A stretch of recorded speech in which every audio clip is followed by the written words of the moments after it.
just going to take a vision. It's really a vision. That's how this stuff happens.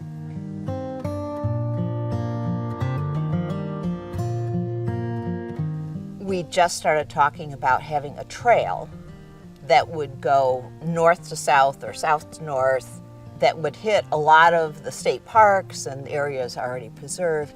And I thought that was like a wonderful vision. There was an idea for a lot of us in those days of, you could see on a map there was large pieces of land that were already protected. A lot of the vision in those days was a wildlife corridor, primarily for those larger animals, for moose and bear and bobcat.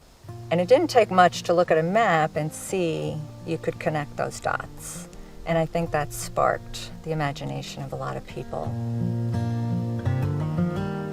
In 2006, they started meeting, and it was representatives from the small not-for-profits in the area. So I started going to those meetings, just trying to figure out if there was anything that we could do to focus conservation on the Rensselaer Plateau.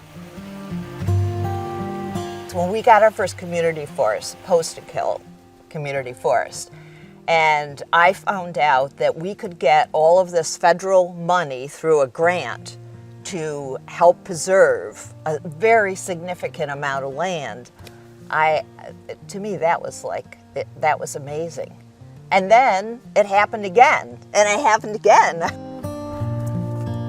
We're headed up the road to the Valentino Family Community Forest, which is RPA's newest community forest, and it is just beautiful. It's very close, only one property separated from the Grafton Forest, which is now part of the Pittstown State Forest.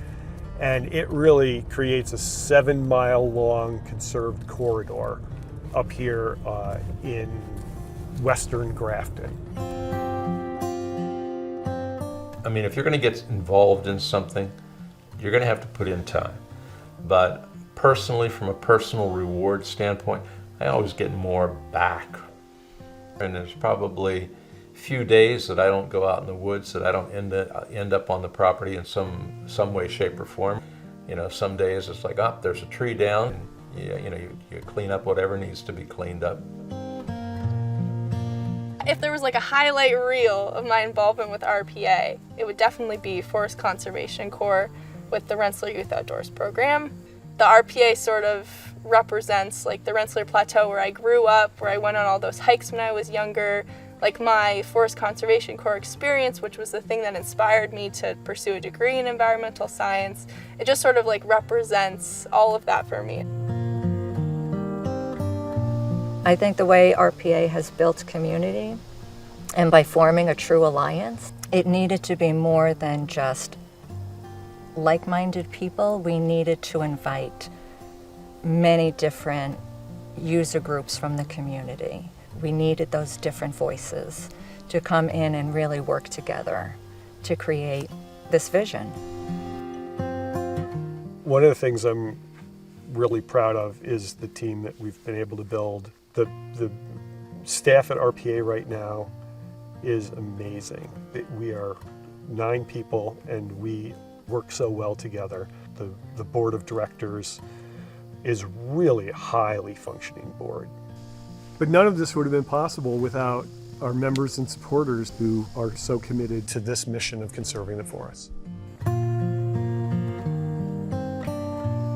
I think when you're just being thrown all of this information and you're not maybe putting it into perspective of like the work that is being done, I think it's hard to feel hopeful. Properties like Post-to-Kill Community Forest will still be around when I'm the age of, a lot of the board members I work with, because I see the impact that it's made on their lives, and I really want to have that sort of longevity of experience that they've been able to have, I guess, and I think RPA is making that like an accessible future for me.